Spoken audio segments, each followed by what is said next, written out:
Well, today we enter the so-called manosphere. Masculinity, it's having a moment, manning up this idea that we need more manly men. Yeah, show what the man is about. In my line of work, harder matters. Harder! That is a clip of the new documentary, Harder, Better, Faster, Stronger. It is a look at men, how they're being targeted, and how they're being ignored. The documentary features the work of misinformation expert Timothy Caulfield. He's previously taken on the wellness community and how it targets women. But this time, it's a deep dive into things like cold plunges and meat subscriptions. Tim Caulfield will be our guest for the show. We'll also be joined by his son, who's figuring out what it means to be a man today, and a Saskatchewan and Macklin area counselor who has started a men's network. You can join the conversation today by calling 1-800-716-2221. You can also email bluesky@cbc.ca. Well, Timothy Caulfield is the person behind Harder, Better, Faster, Stronger. It is available for free on CBC Gem. It's worth a watch. Today, he's here to talk about it. He's also a professor at the University of Alberta. Tim, welcome to the show. Thanks for having me on. Pleasure to be here. I've been so eager to talk to you about this. You typically target Gwyneth Paltrow, and here you are turning your attention to men. What prompted that? What a fascinating journey, am I right? I mean, I've been studying the wellness industry really for decades, and I think it's fair to say early days, it focused largely, not entirely, but largely on women, as you noted off the top there. And we have seen this fascinating shift, especially in the last couple of years, to focus on men. And it's the same formula there. It's influencers, it's people selling products. There's this interesting rise of political commentary in this space, which we can come back to.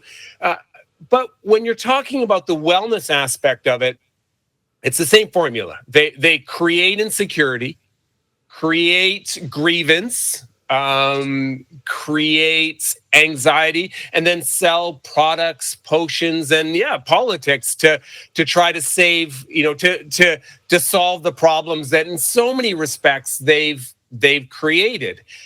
So there's that part to it, but I also think we shouldn't ignore the reality that social change is happening. We're in at a time when we are looking at broader definitions of what it is to be a man. And whenever there's social change, even if it's, for the better, that creates tension. And so I think that's part of this story too. And the other reality is that, men are, especially in the context of health, there are genuine issues there that need to be addressed. And so, you mix all that together and you get the manosphere. Yeah. How do you define the manosphere? Because that is something to define. It's being talked about a lot right now. What is it? What's interesting, when we first started working on this documentary, we were maybe even going to call it, Welcome to the Manosphere or something like that. And we were, no one's going to know what that means. We can't use that word. Not anymore, right? Not anymore. Yeah. You see it absolutely everywhere. So the idea of the manosphere really is this kind of combination of influencers on social media. So think of people like Joe Rogan and Huberman, and people like even political commentators like Tucker Carlson. This combination of male voices pushing the idea, number one, that masculinity is under attack, and number two, that the world would be better if there was more manly men, and you, the consumer, would be happier and healthier. So it's this sort of combination of influencers and messengers, political commentators that are pushing that general theme. And they ended up having a huge impact on the U.S. election. Your documentary came out before the election. I watched it before. But then as soon as I saw the results rolling in, it was all starting to come together a bit more clearly for me. So how has the manosphere influenced politics? Yeah, there's no doubt about that. And when we started the doc, I probably shouldn't laugh when I say this. We had no idea that this would be not just so relevant in a health context, but also in a political context. And the numbers back this up, by the way. I mean, we're really seeing this shift in men voting for the Republican Party because of manosphere sentiments. This idea that masculinity has been under attack, that men have been being ignored or left behind, and that messaging really resonated, and it resonated across. I think this is really important, across the socioeconomic educational spectrum, and I think we're seeing the result of that in the United States, and to be honest with you, I think it's going to have an impact in Canada too, as we head into a federal election. You think? Yeah, exactly right. Exactly right. And by the way, you know, we see this kind of messaging across the ideological spectrum, but yes, it's emanating largely from the right in the United States, and we're starting to see it in Canada too. There's so much to talk about here, and I promise we're going to circle back to a lot of the things that you just brought up. So if anybody's like, ask him more about that specifically, I will. We'll get to it. But we're going to talk to one of your sons in just a moment. We're going to bring him into the conversation. And I'm wondering, because a big piece of your documentary is you've been raising boys. They share what it's been like to grow up and to figure out what it's like to be a man. Why did you want to include that piece in the documentary? Well, it was interesting, and Adam can back me up on this. I have a public career, and in general, my past doc, and in when I'm on social and when I do media, I don't involve my family at all. But both my boys felt, I think, strongly about this topic, and when we did the interviews, we thought it would be an interesting moment, and those were authentic moments. I didn't really say, okay, this is what I'm going to ask you. They really were authentic and unique. I was surprised by some of the responses, and I thought it was interesting to get a sense of what my own kids have experienced. And what I found fascinating is my younger son, Michael, had a little bit of a different experience than Adam. And, Michael, I think, felt the manosphere pressure a little bit more than my son Adam, who you're going to hear from in a moment. How old is Michael? Just what's the age of both your boys? So Michael is 20 and Adam is 28. And that's right. That's how old you are, Adam. I should know the age of Hi, Adam. You can say hello I now. have too many. I have too many. Hi, Adam. Thanks so much for having me. Finish your thought, though, Timothy. I do find it fast. I think that Michael, we saw the rise of TikTok in his life. And also Michael was very into dance and ballet. And I think that in North America, anyway, that's not viewed as a very masculine activity. And, that attracted criticism and ridicule more than I realized. I didn't know that. And that moment on camera was really the first time he ever brought that up. And it really shifted him. It was one of the reasons he shifted away from that activity. And there's other interesting threads that come out in the doc. Adam, what is it that you bring to the documentary? Give people a sense of who you are and how you've been working through that idea of what it is to be a man. Yeah, absolutely. It was so much fun to be a part of the doc. My dad is absolutely right. Usually he doesn't include us in these kinds of activities, but it seems so relevant given that, he has two sons. And one of the things that I really enjoyed watching it back as well was seeing that difference between Michael and I, Michael, my younger brother. For me, I think I grew up in a little bit of a different environment than Michael did. And I think, as my dad mentioned, very fortunate to have grown up in a different social media landscape.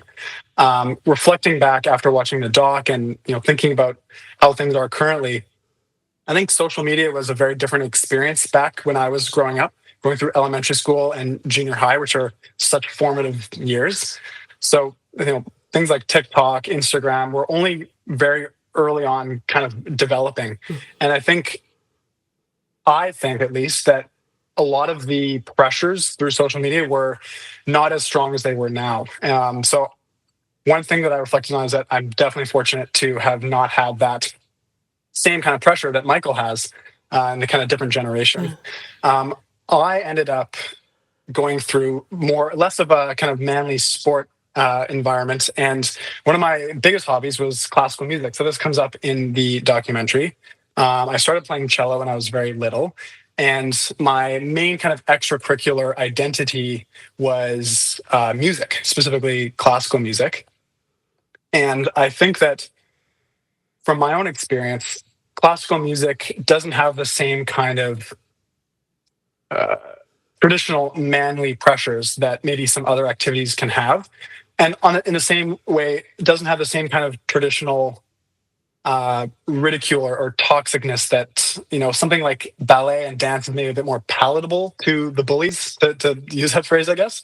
Whereas in classical music, I felt a bit more, everyone's a bit more welcome from a masculinity perspective. So I think that led me down a very different path where I didn't have the same kind of pressures, and I felt very comfortable to develop as myself now. And here I am now. Even feeling that comfort, though, and that confidence that comes with that comfort, how do you respond to some of the messaging, like man up or, be a man, like just some of that stuff? How do you take some of that? Yeah, I mean, seeing so much of it nowadays, I think, part of you is always thinking, well, it's frustrating to hear that kind of messaging. And I find that personally, I don't find it bothering me as much.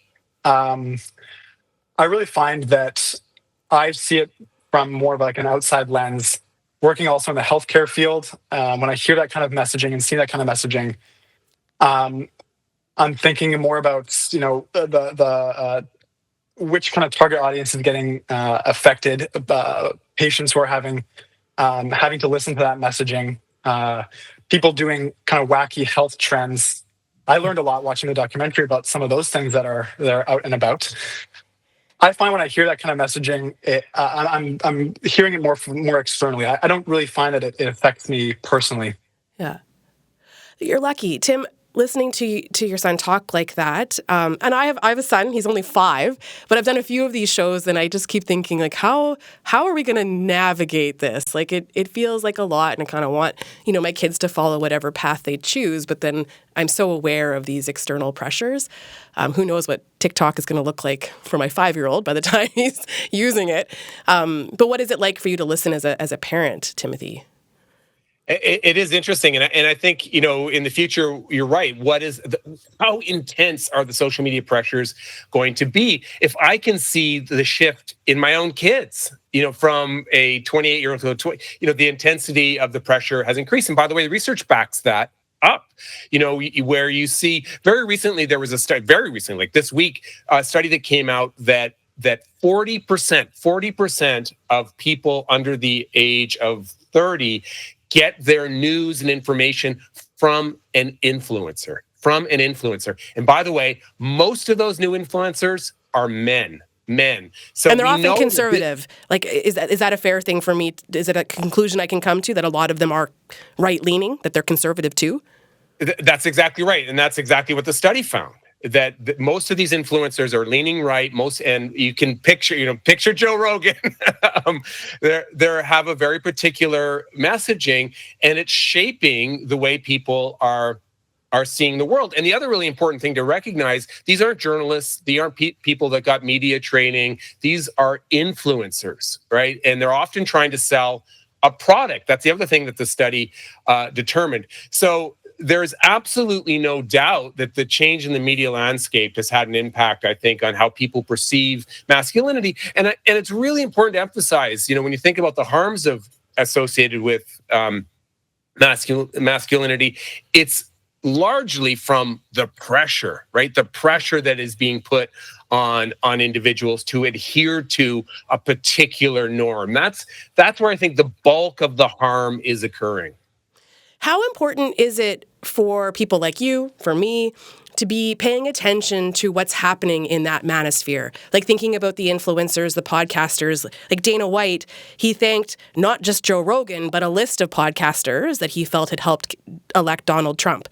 So I will admit I haven't listened to the Joe Rogan podcast. It's 3 hours with Trump. But I've wondered, like, how much that's not my space. I'm a woman. I don't know. It's not really where I live right now. But how important is it to understand what's happening in those spaces? I think it's fundamentally important, and the other aspect of this, and the fact that you haven't listened to it, I think is important too. And I bet you didn't even recognize some of the names that were listed, right? Yeah. And that speaks to the degree to which we live in echo chambers, right? We live in these echo chambers. When I give public lectures, I often like to highlight people like the Liver King. Have you heard of the Liver King? No. Yeah. So the fact that you haven't heard of him is fascinating, right? Because this is a guy that I think he's got 7 million followers on TikTok. Very, very influential. He's like a celebrity within that echo chamber. Meantime, you've never even heard of him, right? And this highlights the degree to which there are these echo chambers. And these aren't like little niche echo chambers. These are echo chambers that are winning elections, right? And so I think it's very, very important both to understand the influence of these echo chambers, but also the content, what is being said there, and the degree to which often it's just fundamentally inaccurate. It's not supported by science. It's just nonsense, but it's still, it's landing, it's resonating, it's having an impact. Some of the concerns that are raised in that space, though, and you've touched on this, I'm telling you exactly what you already know, but things like men's health, loneliness, suicide, like some of that is being discussed in that space, which I think, we're going to get into that, right? How important it is to pay attention to how maybe men's issues have been ignored. So keep that thought in your head. We'll get there in a bit. But I just want to give Adam one last chance before we say goodbye to him. What would you say is your biggest takeaway from participating in this documentary and thinking about masculinity? What's your big takeaway? Yeah, definitely. I think a lot of points really stuck home for me. One of the things that I really enjoyed about the documentary was that it highlighted so many different ways in which masculinity manifests for different people. And I think, one of the things my dad did in the documentary was ask multiple people, what's your definition of masculinity? And we had that discussion when we were at the nail salon as well. And for me, I kind of think that taking a very inclusive definition of masculinity makes the most sense. I kind of find that, masculinity doesn't really have to be something that's so rigidly defined, and it can be whatever you want it to be as long as you're, not rude about it. And I think that was a big takeaway for me, getting to see the fastest gay on earth, the rock lifters, all the men's health groups from different countries, different communities, different backgrounds. And it really just brought that point home to me that it really can be whatever you want it to be as long as you're happy and you're healthy and you're not making the world a worse place for somebody else. Adam, I'm so glad you could join us for part of the show today. Thank you. Thanks so much for having me. It was a lot of fun. That is Adam Caulfield. I'm Leisha Grabinski. You are listening to Blue Sky. Today we're focusing on the so-called manosphere, drawing on a lot of the themes that come from Timothy Caulfield's documentary, Harder, Better, Faster, Stronger. So Timothy, we have a clip that helps us dive into some of these wellness fads, trends, whatever you want to call them, that you explore in the documentary. So let's listen. This cucumber is much more satisfying to a woman than this one. Are you sunning your balls, man? Our ancient ancestors would be roaming this entire earth, completely naked. This is how you eat a testicle in 3 steps. Cut the nut in half. Scrape off the meat. Take a big bite of that nut. This broad cultural phenomenon, which is fueled by political commentators, men's forums, celebrities, and social media influencers, Become a freak. is dedicated to a variety of men's issues, from extreme fitness and health advice, to men's rights activism, to personal optimization and social dynamics. I've been invited to go on the latest 5 Dads Go Wild trip. Some of the manosphere influencers focus on self-improvement and life skills, while others dive into more polarizing topics such as advocating for regressive and anti-feminist positions or critiquing more inclusive and tolerant views of masculinity. Men do not know how to be men anymore. You don't even know where you're headed, bro. Become a man first. That's what I'd suggest.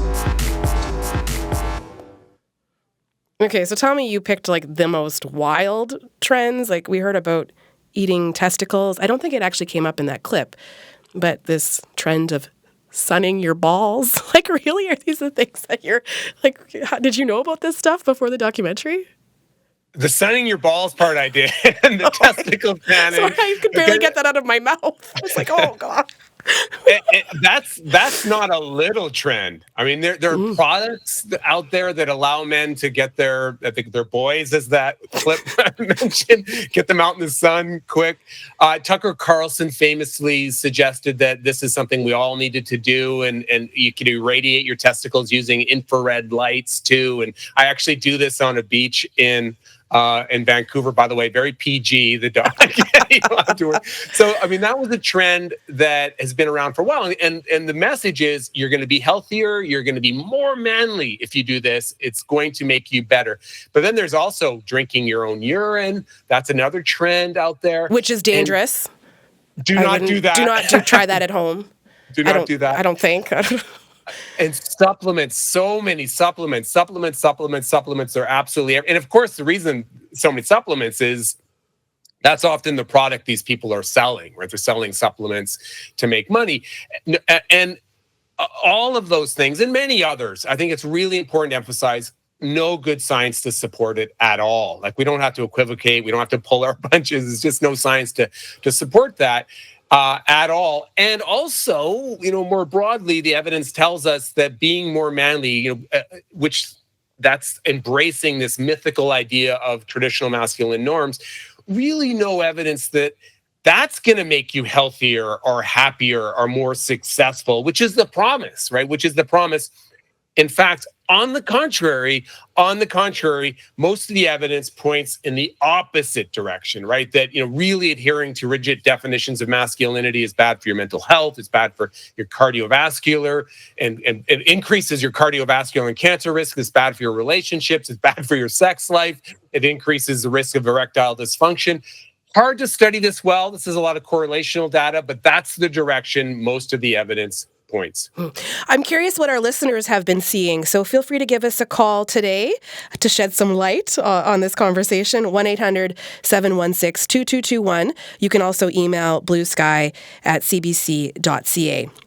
What kind of a gap are these wellness fads trying to fill? Like, I think about my own experience in the female space, and the argument made for the wellness community is that a lot of women have felt like healthcare practitioners haven't taken their concerns seriously. And suddenly the wellness industry was like listening. They had ideas around menopause. Like, in many ways, it was filling this gap. So how does that translate into what we're seeing with men? Is there a gap in men's health that people are trying to fill? Yeah, this is an excellent point, and I think you're exactly right.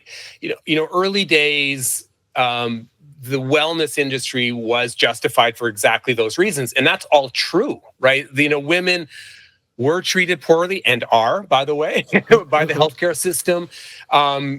People of color also. We haven't done an appropriate research on these communities or on women, and those genuine, legitimate concerns were leveraged and exploited by the wellness industry to sell products. But the reality is we're not going to solve those real problems with pseudoscience and misinformation. We need research and empathy, right? And the exact same thing is playing out in the context of the manosphere, because there are genuine problems with men, and those even who adhere to traditional masculine norms. We see more isolation. We see more mental health issues. We see higher suicide risks. And just like with women, what they're doing is exploiting those genuine concerns and I think this is important, heightening them by saying that, look, if you don't look like this, if you don't have a physique like this, if you don't act like this, there's a problem, and you're going to fix those problems by adhering to these really rigid norms of masculinity. And if that's not, your authentic self, that's a big ask, right? And it just heightens the problem, amplifies the problems. And I think that's exactly what we saw early days with women, too. It didn't solve the problem. It made it worse. And we're seeing that play out in the context of men, too. In some of the political commentary that I was listening to after the U.S. election, and I can't recall who said this, and I've listened to so much I can't keep track, but this idea that, the Democrats were really focused on women's health issues, or if you look at, issues around gender, one of the commentators was like, well, within that, it needs to include things that are directed specifically to men, and suicide was one of the examples. Is there a lesson to be learned there that when we talk about gender issues that men are a part of that? I think there is a lesson there, and I think the important thing, we already touched on this. It is this idea of making sure there are all these paths forward. Whatever the word, one of the word we heard, it's a little bit of a cliche. I'm going to say it over and over again, is the word authentic, right? Making room for people to be, their what they think is an authentic version of masculinity for them. And I think it's also really important to emphasize that. And maybe I've already done it maybe a little bit in this conversation, we shouldn't denigrate individuals that want to walk the path of traditional masculine norms. If that's what, if that's the community they feel comfortable in, and that's, what the aesthetic that they find works for them, there should be room for that too. And one of my favorite examples is Travis, the race car driver. He's a top level race car driver. He calls himself the fastest gay on earth. and I really think his message was, I think it was great because it shows the nuance and the complexity of this. He likes traditional masculine norms. That's the community he feels comfortable in. He just wants there to be room for people like him in that community, right? And I love that message, and it was a good thing for me to hear, right? Because I'm the the skeptic, I have all the studies, and I think it's important for me to hear that too. So interesting. This leads well into the next person I want to introduce you to, Timothy, because the pressures to be a man, to figure out where you belong in different communities, very much alive and well in Saskatchewan. So that's part of the reason why Logan Harland started up the Men's Network. One of the sessions he has is actually called Understanding Masculinity, Challenging Stereotypes, and Embracing Male Authenticity. So as you can see, there's similarities between the work you're doing in the documentary, which Logan has watched. So he works as a certified counselor in both Saskatoon and Macklin. I had a chance to catch up with him earlier, and I asked him how the documentary relates to this work that he's doing as a counselor right now. Well, first of all, I've watched it maybe 3 times now. I became very, very obsessed with it after the first time. I watched it the first time, then I was in the tub and I watched it the second time, and then I roped my wife into watching it again with me because it's literally the reason behind our group. The whole hyper masculinity and the harder, better, faster, stronger. That's the whole reason for this group. And it's getting open and talking and being vulnerable and taking us into the manosphere. I just thought it was so neat and so cool. And lots of these things I'm seeing on my own TikTok and my wife's TikTok, but to see him go behind the scenes firsthand to kind of, better understand why these different entities believe in, doing certain things to boost testosterone and become more of a man. It was fascinating, very intriguing. Tell me more about what you're seeing in your own life, whether that's on TikTok or, amongst the men that you are in conversation with. Like, what is it that you're seeing from Saskatoon? Well, I think it's really interesting because I grew up in a small farming community. Like my dad and my grandpa and my brother, they still raise cattle, and it's a very traditional norms and gender, what's normal for a gender, where my grandma's still making all the food. She does all the work inside, and the men are just thought of the people that go outside. They're not weak. They do all the hard labor, and that's just how things work. So growing up, I was kind of already put into that, into the hyper masculinity role where all the traditional stereotypes have always been a part of my life. And then being as it, I was a hockey player and I came to Saskatoon on the Blades.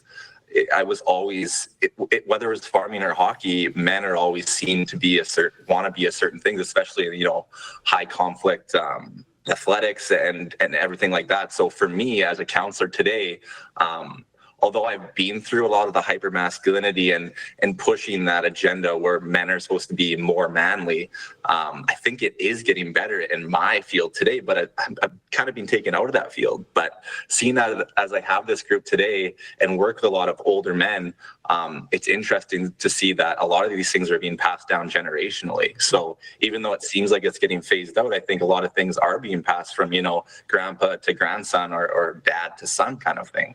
Is it primarily older men who are in your network, your men's network?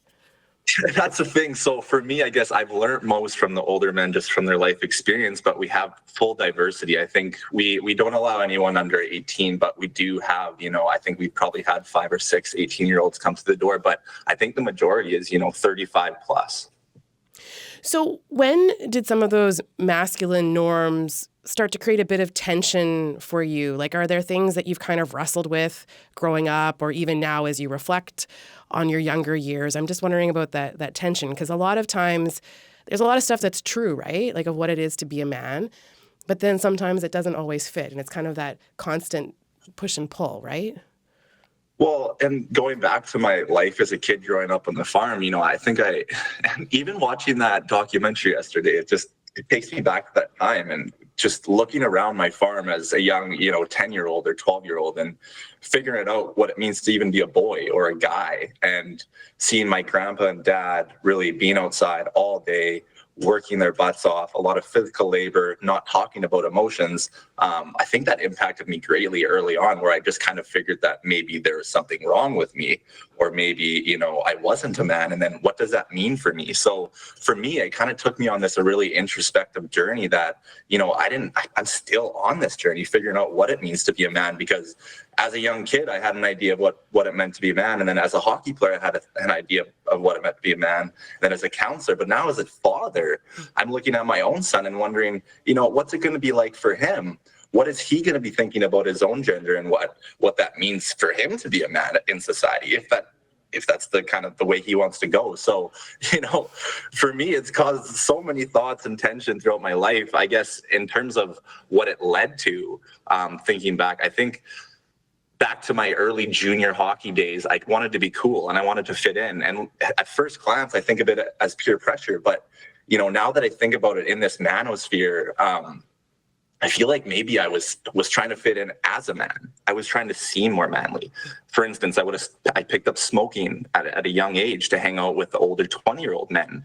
And at first glance, I'm like, oh, I just wanted to seem cool. But in that brain of mine at that age, I think being cool was being more manly. So I think that's what I was trying to express. But we see that all the time now with these men's in the group, because we put so much effort into being more of this traditional man and embracing those stereotypes.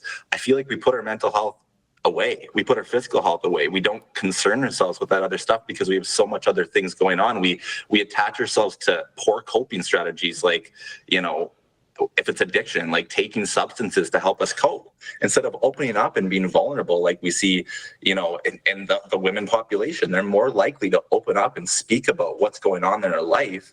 And when us men aren't doing that, we tend to grab on to things that aren't adaptive, not good for us. Alcohol, nicotine, drugs, alcohol, high-risk behaviors, like these are all leading us down a really, really bad road, which often leads in suicide. And that's kind of the reason why that group began to start with. Yeah. And how much more attention do you think we should be paying to men's issues, like something like suicide rates? As a society, how much more attention should we be paying to men's issues? Like, I think this is part of what's come up through Timothy Caulfield's documentary and even what we've seen in the U.S. election results, right? Like, the manosphere has felt left out. And, like, a lot of people say we need to be paying closer attention to that. So what are your thoughts on that? Well, it goes both ways, because I think the closer attention has also brought in this hyper-masculinity. Like, that close attention we are to men and mental health, like, that's leading us to eating testicles or whatever it might be. So, yeah, like, that's great that we're having more perspective towards men's mental health. And even Timothy's son said himself, like, it is getting better. Like, there is more understanding. But also in that documentary, it's the men that are developing these things to start with. So, yeah, society needs to be more, maybe more understanding towards men's mental health and whatnot, but it's the men themselves who need to, take accountability and realize that it's us that it starts with, and it's not everyone else that needs to, that's my perspective on it, at least. And that's what I get from this men's group is, we are the change, where we can't look elsewhere. It has to come from within, right? So interesting. Logan, I'm glad we had a chance to connect. Thank you for this. Thank you so much. I appreciate it, Alicia. Logan Harland, he is a certified counselor in both Saskatoon and Macklin, and he started the Men's Network. Our guest today is Timothy Caulfield. Tim, what are your thoughts after listening to Logan there? Oh man, I thought Logan nailed it. First of all, I'm thrilled that he enjoyed the doc. But I think he really captured. I love his comment. We are the change. And as you know, in the doc, we talked to all these different men's groups, and we really did hear similar themes from all of them. And, we talked to the men's Chev group. These are older adults. We talked to a hip hop group in New York. We talked to young dads and other groups. And we heard the same things that Logan was talking about. It really is about, finding your own path forward and not letting those pressures define you, and really finding a way to be happy in your own skin. When you say it that way, it sounds easy and it doesn't sound very controversial. But of course, your work, you've been targeted for raising these issues. And there's a whole persona that's been almost created where people call you Timmy, and as you're calling out masculinity. Tell me about that. Yeah, that's, and I actually did a sort of a quasi study on this, where I looked at 1,000 bits of hate mail on social media, and I get a lot of hate mail, so I had a lot to select from. But I looked at 1,000, and 999 of the percent, whenever they use the word Timmy, 999 out of 1,000 times it's an insult. And what they're trying to do is emasculate me by calling me Timmy. They're trying to speak down to me, by calling me Timmy, treat me like a child. They think it's going to be child. Well, first of all, my mom called me Timmy. My best buddies call me Timmy. Bring on the Timmies. I don't mind at all. I try to take ownership of the name Timmy in the doc, and I won't ruin how I actually do that. But not everybody can see you, but watch the doc and then you'll see. But I do think it's fascinating that in this age, in 2024, saying someone's not manly is an insult. It just seems like a bizarre, old-timey, regressive insults. But that's where we are right now. It's this idea, if you're not masculine, if you're not living up to these norms, then somehow you're less of a person, or you're failing.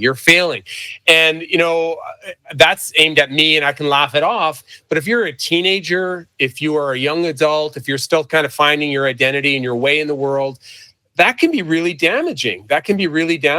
And, we try to highlight that in the doc. So it isn't easy.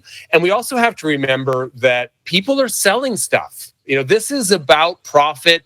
This is about building brands. This is about politics. They're trying to win. They're trying to create aggrievement, rage, and in order to sell products, brands, and ideology. Don't forget that.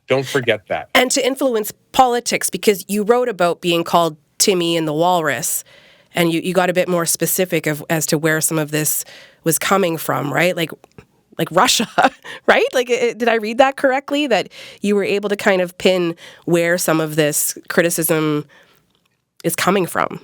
That's right. And it sounds like I may be, and I want to be careful here. It sounds like I'm being partisan, but you can actually look at well done empirical studies that tell us that this kind of language is pushed often for political reasons. And in the United States, in the 2016 election, it was very strongly a very strong correlation between believing in traditional masculine norms and thinking that's the direction we need to go and voting Republican. Like incredibly strong correlation. And of course, politicians recognize that, and they recognize they can leverage that for political gain. And again, not judging people about the path that they want to walk in the context of masculinity, but we still have to recognize, and this happens, of course, across the ideological spectrum, depending on the topic, but do recognize that often the rage, creating grievance is being created to satisfy a particular agenda. We got an email from one of our listeners, and I would say we've got a couple minutes. And so if you wanted to share your thoughts on what you've heard so far, what you're seeing, if you're a man, how you're navigating some of this, 1-800-716-2221. You could also quickly send us an email, bluesky@cbc.ca. Tanis sent us a note, and Tanis writes, I think one of the hardest parts for my husband as a middle-aged man was revealing that he ate vegan. So many comments that continue right to this day. Timothy, does that line up with some of the difficulties and the stereotypes? Yeah, absolutely. It doesn't surprise me at all. And again, empirical research to back this up. There's been interesting research that suggests that, pushing masculine norms nudges people away from eating in a healthy manner. It's not manly to eat lots of fruits and vegetables, right? It's manly to, the whole carnivore diet thing. Yeah, the meat subscriptions that you talked about. That's right.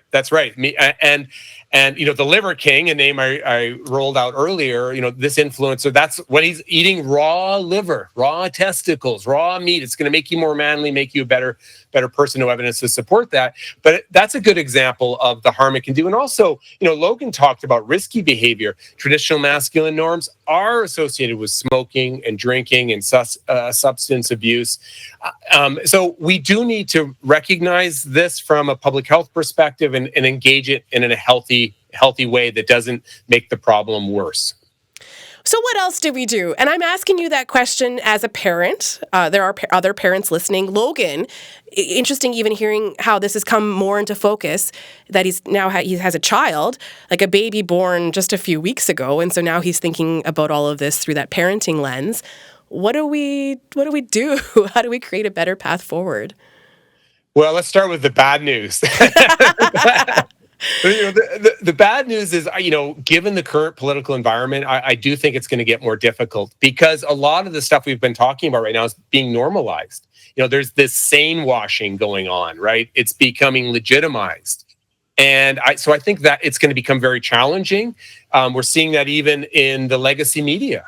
And so I think that's going to make it more difficult to change the narrative, right? To try to lean on what the evidence actually says. The good news is I think that we're getting more and more evidence about how we can, and this isn't about pushing a particular agenda. And I think many people might even be hearing that, they're just trying to push some kind of woke agenda. On the contrary, I don't think, we want to make an open path for everyone, right? And that make sure there is we're suggesting there is just one rigid path forward. So research tells us we can use critical thinking skills. We can teach that. It makes a difference. Media literacy skills, that can make a big difference. So people know and they can consume the content, in a thoughtful manner.